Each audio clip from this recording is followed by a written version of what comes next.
What up, Winbush here. And I know a lot of you have been having issues getting your items from Quixel Bridge. Like I have this rock right here. If you wanted to bring it over to Cinema 4D with Redshift, oftentimes you're met with this error message right here. So I want to walk you through step by step on how exactly we could get past this. Inside this comprehensive tutorial, I'm going to show you how to install everything completely from scratch. And then if you want to import your own materials or 3D models, I'm going to show you how you could do that as well. So you can use Quixel Bridge for anything you want, not just for mega scans. So to get started, and just for context, I'm using Cinema 4D 2025 for this tutorial, but the first thing I want to do is make sure that I clean everything out because we're going to start from scratch. So if I come up here to extensions and I look down here at the bottom, I do have the Megascans plugin in, but a lot of you guys been getting that discrepancy there. So we're going to start this out from scratch. So we're going to come over here to edit.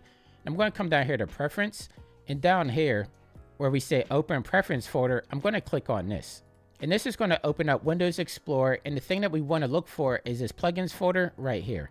Now, what I'm going to do is I'm going to completely just delete this right here because we're going to do a fresh install from Quixel Bridge. So I'm going to close out Windows Explorer, and then I'm going to close out my Cinema 4D. So now I'm inside of Quixel Bridge, which is still available to download. They're just not updating it anymore. But the first thing I want to do is I want to come up here to edit, and I want to come over here to where it says settings. Now right here where it says library path, this is where you're going to have your Megascans assets saved to. A lot of you might have it saved to your C drive. I have it saved to my NOS drive, but the reason I wanted you to go here because we're going to go inside of Windows Explorer and we're going to delete everything out in here and just start from scratch. So I'm inside my NOS drive right now where I have my Megascans folder. I'm going to double click on this.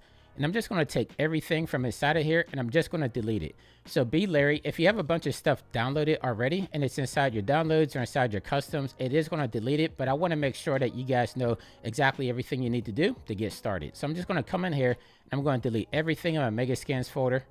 And now that everything is deleted out of there, I'm just going to close out my Windows Explorer. I'm going to close this out and then I'm going to completely close out Quixel Bridge. So now that we closed out Quixel Bridge, I'm going to reopen it, and now I'm going to show you the steps that you need to take to be able to install the plugin in the Cinema 4D. Now with Quixel Bridge opened up, I'm just going to come down here, and I'm just going to open up one of these 3D models here, because what we want to do is when we have one of these selected, we want to come down here to where it should say like 4K resolution or 8K down here in the bottom right, and we want to click on this little lever right here. We're just going to click on this, and then we're going to go over to export settings. So right here under export target, I already have Cinema 4D selected, but you can still install it for some of these other ones. It's not going to work with Unreal because that has Quixel Bridge already installed in it, but you could do like Blender, Houdini, Cinema 4D, but of course we're talking about Cinema here. So what we want to do is make sure you don't have Cinema 4D open at all, and we're just going to hit download plugin. Okay, so now that it says it downloaded successfully, what I'm going to do now is I'm going to click on the back button now. And I'm just going to download this asset so we can bring it into Cinema 4D. So I'm going to click on download. And while this is downloading, I'm going to open up Cinema 4D 2025 again. Okay, with Cinema 4D 2025 opened, I'm going to come up here to extensions. And I'm just going to make sure that it's installed. So if you come down here to the bottom, you should see the Megascans plugin, in which that means everything worked out the way that it should. So now what I want to do is before I import that from Quixel Bridge, I want to first come over here to Redshift. And then I'm going to come down here to preferences. Now, the reason we're coming inside of preferences is because on the left-hand side under render, you want to make sure you have Redshift selected. And then right here where it says node material presets, you want to click this off because this is going to bring in the Expresso way. Now, for whatever reason, Quixel Bridge doesn't like the new node system and it's not acclimated for it. So if you do the Expressos, it's completely set up to work with that, but not with the new node settings. So what you're going to do is import with the Expressos. And then from there, if you want to convert it, that's up to you. So once again, that's node materials presets. Make sure you have this clicked off. And then I'm just going to exit this out and I'm going to go back into Quixel Bridge. So back in Quixel Bridge, I'm actually going to minimize this so we can see both at the same exact time. So I have Quixel Bridge up top, I have Cinema 4D in the background here, and what I want to do now is down here in the lower right hand corner where we have this big blue button that says export, I'm just going to left click on this and we're just going to wait for this to send it over to Cinema 4D, which I already see it inside the objects panel here. So I'm going to click back on the Cinema and there we go. So now we see it inside of our viewport, and if I come over here, let me click this out so we can see our material manager, double click on this. And now we can see we have our Expresso viewport with everything the way that it should be. Okay, so we do see that we have our materials inside of here, but we don't see it on top of our object. And that's because if we come over here to our objects panel, let's scroll this down. You'll notice that the asset doesn't have the material on it. For whatever reason, it puts it on like this null here. So I'm just going to take this, I'm just going to drag it out. Then I'm going to take my material, I'm just going to put it right here. And there we go. So now we have our material on here. And if we want to see this in like 4K inside of our viewport, if we come down here to where it says texture size preview, just on a left click on this, hit it at 4K. And this is on our editor, by the way. So now we're going to see it a lot more clear. And this is all used in the Redshift material. So now if I come up here to Redshift, if I come down here to Redshift render view, click this on, then I'm just going to click on play so we can see it inside of our render viewer here. And there we go. So now we have Redshift rendering out this Redshift material on our Quixel Megascan. And this will work with standard materials too, not just Redshift. So if we come back over here to the top right where we have our render settings, you can see that my render right now is under standard. And if I come back to Quixel Bridge, and I'm just going to export this out again. Now you can see inside of Cinema 4D, everything populated. I'm going to scroll in here, and the same exact thing as before, we're just going to drag our asset out. Then we're just going to take our material, drag it onto there, and there we go. So now we have it working with a standard material as well. So now that we got Cinema 4D and Quixel Bridge working again with Redshift and standard materials, let's say that you had some custom materials that you wanted to import into Quixel Bridge or even some 3D models. I'm going to show you how you could do that individually or even do a mass import so that you can have everything in one place and still work the same way that I just showed you with Quixel Bridge and Cinema 4D. And if anybody's interested, I'm using the models off of Polyhaven and the materials. And so if you want to give them some support, I use their stuff a lot. I just want to show it here. But I'm just using some of the assets here for the example, which I'm using this right here. And I'm going to be using this water heater here as well. But before we do the 3D models, let's actually do a material like you see right here. So I'm going to come up here to File. And when you do that, you see we have two different options. We have import asset and import zip files. Now, I had better success when I did the import assets. If I did the zip file, it gave me like various effects. And so I often do import assets just so I can manage everything a little bit better. So with that selected, first I'm going to do my material in which I have this brick crosswalk right here. So I'm going to select this, but I'm not going to double click it because you just have to click on the folder. So once you have that selected, I'm going to click on select folder. And once you do that, that's going to bring you up to import settings. Now for the name, I'm just going to change out the name here and I'm just going to name it crosswalk like so. And then right here for type, this is where you want to make sure that you put it under the appropriate type, in which we're doing a surface, which is going to be our materials. So make sure you have surface on there. You can do individual categories if you want to. I'm not going to do that here. It's a 4K resolution, but down here, this is going to be the most important part, especially if you're working with Cinema 4D. Now, the one thing that's great is it's going to auto-populate all the different textures that it sees, and it's going to put them in the appropriate spot. Like if I look at my texture inside of Windows Explorer right here, we have a diffuse, we have our displacement, roughness pass, normal, we have ambient occlusion. And if we look right here, it's putting all these into the same spots that it should be. As long as you just have it named appropriately, it should be able to figure it out. But the one thing that's important for Cinema 4D is we don't want to have it in the diffuse slot. So I'm going to turn this off. And then up here under albedo, this is where I want to put my diffuse. Now, the reason I'm doing this is because I noticed when it was inside the diffuse spot, whenever it brought it into Cinema 4D, it often messed the materials up and you had to manually do it. But if you put it into the albedo slot, then it's going to magically put everything the way that it should be, just like how it was with Megascans. So back to it, I'm going to click on albedo. And then I'm going to look for my texture and I'm going to put my diffuse into that albedo spot. So I'm going to click on this, and this is going to be your base material. So I'm going to click on open. And there we go. So everything else should be good. Again, we don't want to have it in a diffuse spot. We want to have it in the albedo. And that's going to be for any base materials you have.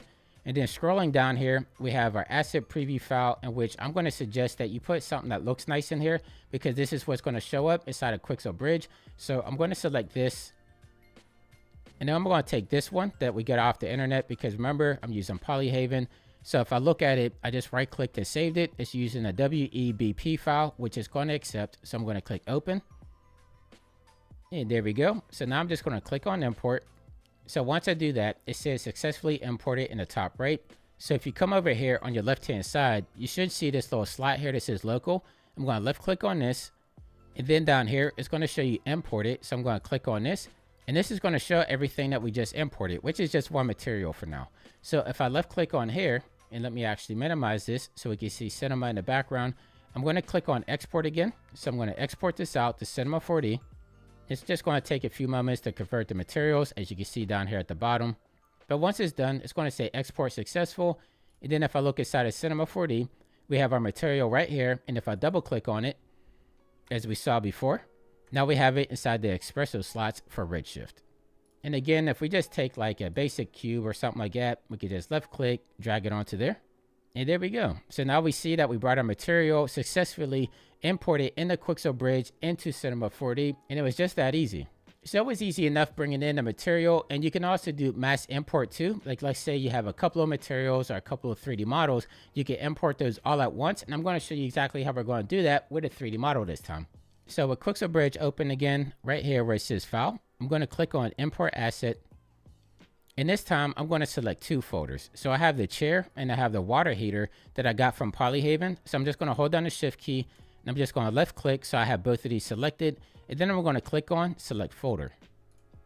So now you'll notice in my import settings, even though it looks exactly the same as we had it before, now under assets on the left-hand side, we have both of these. So we have the chair and we have the mason heater, and we could just go through and individually set these up as we need.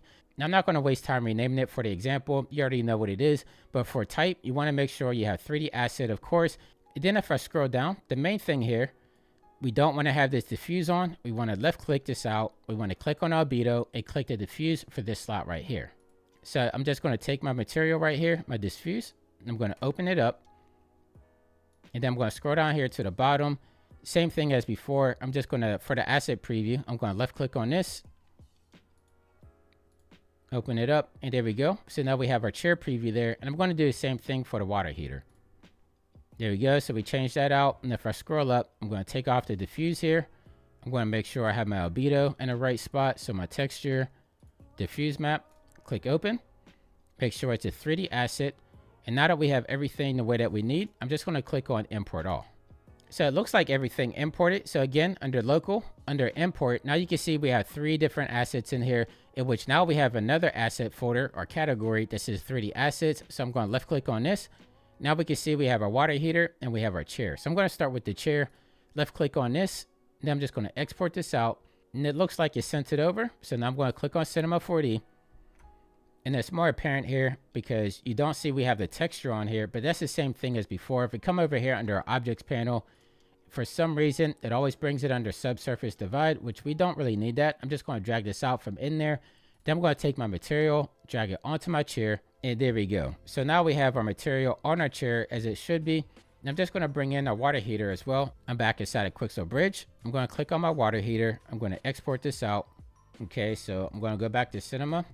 You can see we have our water heater here. I'm just going to drag this over inside of our objects panel. I'm going to take it out of the subsurface division. We don't need that.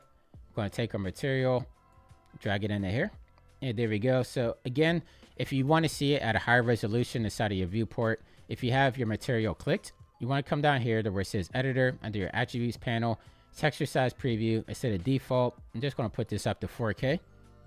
Yeah, there we go. Now everything's a little bit more clear in here, but let's look at it inside of Redshift. So I'm going to come up here to Redshift. I'm just going to add like a dome light, something generic. There we go. So now I'm going to come into Redshift view. Just going to click this on so we can see it inside the render. And there we go. So we have our custom 3D models imported in the Quixel Bridge, and now I'm inside of Cinema 4D using Redshift materials. So I know I covered a lot, but I hope that everything that I showed here will get you guys started using Quixel Bridge again with Cinema 4D and Redshift. If there's anything I missed, make sure you leave me a comment down below. I'll try to answer them to the best of my abilities. And until next time, stay fresh, keep creating, and I'll catch you in the next video. I'll see you soon. Take care.